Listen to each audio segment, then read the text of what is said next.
الرجیم بسم اللہ الرحمن الرحیم قل ان صلاتی و نسکی و محیائی و مماتی للہ رب العالمین صدق اللہ العظیم۔ محترم ذمہ داران جماعت اور حاضرین، مذاکرے کا عنوان اور اس میں بھی خاندانی رشتوں کی اہم کڑیاں، مثالی شوہر، بیوی، بیٹا، بیٹی، داماد اور بہو، اس پر ہم گفتگو سن رہے ہیں یا سننا ہے۔ وقت بہت کم ہے، 7 منٹ میں سے بھی 2 منٹ شاید کیا کم کر دیے بولتے ہیں، ایسا کچھ ہے۔ میں مقالے کی طرح اس کو پڑھ لیتا ہوں، داماد کے لیے تو 7 بہت کم ہے۔ حاضرین، میں نے ابھی آپ کے سامنے جو آیت پڑھی ہے سورہ الانعام کی 162 اور 163ویں آیت ہے، یعنی اس میں اللہ تبارک و تعالیٰ کہہ رہا ہے کہ اے محمد صلی اللہ علیہ وسلم کہو میری نماز، میری تمام مراسم عبودیت، میرا جینا، میرا مرنا سب کچھ اللہ کے لیے ہے جو ساری کائنات کا مالک ہے، اس کا کوئی شریک نہیں اور اسی کا مجھے حکم دیا ہے اور سب سے پہلے میں اس کی اطاعت میں سر تسلیم خم کرتا ہوں۔ اس آیت کی تشریح نبی کریم صلی اللہ علیہ وسلم کے اس ارشاد سے ہوتی ہے کہ جس نے کسی سے دوستی اور محبت کی تو خدا کے لیے، اور دشمنی کی تو خدا کے لیے، اور کسی کو دیا تو خدا کے لیے، اور کسی سے روکا تو خدا کے لیے، اس نے اپنے ایمان کو کامل کر لیا، یعنی وہ پورا مومن ہو گیا۔ اس سے معلوم ہوتا ہے کہ آدمی کی محبت، اس کی دشمنی، اس کی دنیاوی زندگی کے معاملات، اس کا لین دین خالصتاً خدا کے لیے ہونا چاہیے، اور یہی عین تقاضۂ دین ہے۔ دنیا میں جو بھی مسلمان پائے گئے یا آج پائے جاتے ہیں، سب کو ہم 2 حصوں میں منقسم کر سکتے ہیں۔ ایک تو وہ کہ خدا اور رسول کا اقرار کر کے اسلام کو بحیثیت اپنے مذہب کے مان لے، مگر اپنے اس مذہب کو اپنی کل زندگی کا محض ایک جز، ایک شعبہ ہی بنا کر رکھ دے۔ ذکر خدا ہو، بعض معاشرتی معاملات میں پرہیزگاریاں بھی ہو، عبادتیں ہوں، لیکن اس شعبوں کی، ان کی زندگیوں کے دوسرے تمام پہلو جو ہے مسلم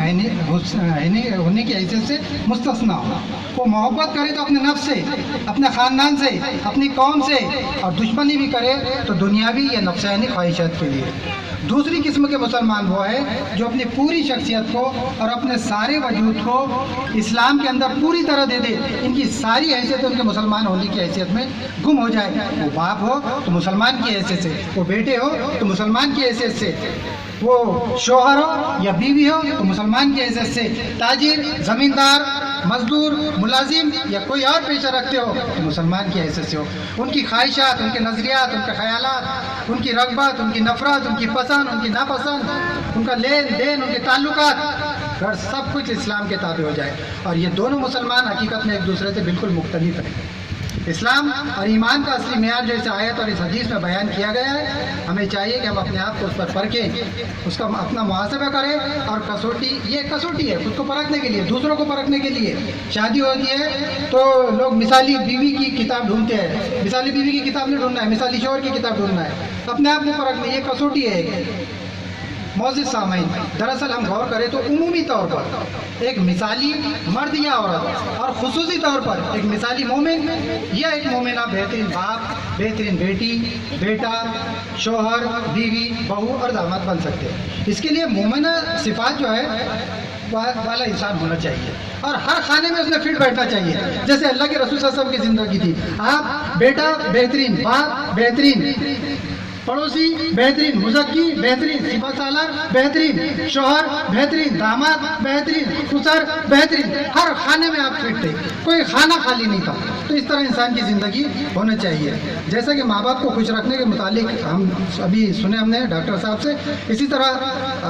سسرالی رشتوں کے تعلق سے بھی میں کچھ کہہ دیتا ہوں کہ take care of them as your parents, اپنے والدین کی طرح ان کو خوش رکھو، تب آپ ایک مثالی داماد بن سکتے ہیں۔ اس لیے کہ گیو رسپیکٹ ٹیک رسپیکٹ، آپ کا رسپیکٹ اسی وقت ہوگا جب آپ خود کسی کا رسپیکٹ کریں گے۔ دوسری چیز یہ ہے، یہاں پر بہت سارے داماد موجود ہیں، وہ دیکھ رہے ہیں، بولے کہ یہ نئی کیا کچھ اور نئی چیز نہ آ جائے۔ کوئی نئی چیز نہیں ہے، اہل خانہ پر خرچ کریں، اہل خانہ پر خرچ کرنے پر برکت ملتی ہے، اللہ کی طرف سے برکت حاصل ہوتی ہے مال میں۔ اس لیے تو ہمارے جو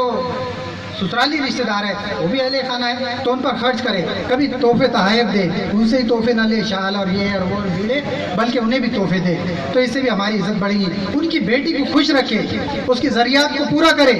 اس کے کام کو اور اس کی اچھائیوں کو اپریشیٹ کرے، خصوصاً سسرالی رشتوں کے سامنے، ان کے سامنے اپریشیٹ کرے، تاکہ وہ سمجھے کیا واقعی ہماری بیٹی کی، ہمارے یعنی اس کے سسرال میں حیثیت شوہر اس کی نگاہ میں بہت زیادہ عزت ہے۔ ان کو بیٹی سے ملنے دے،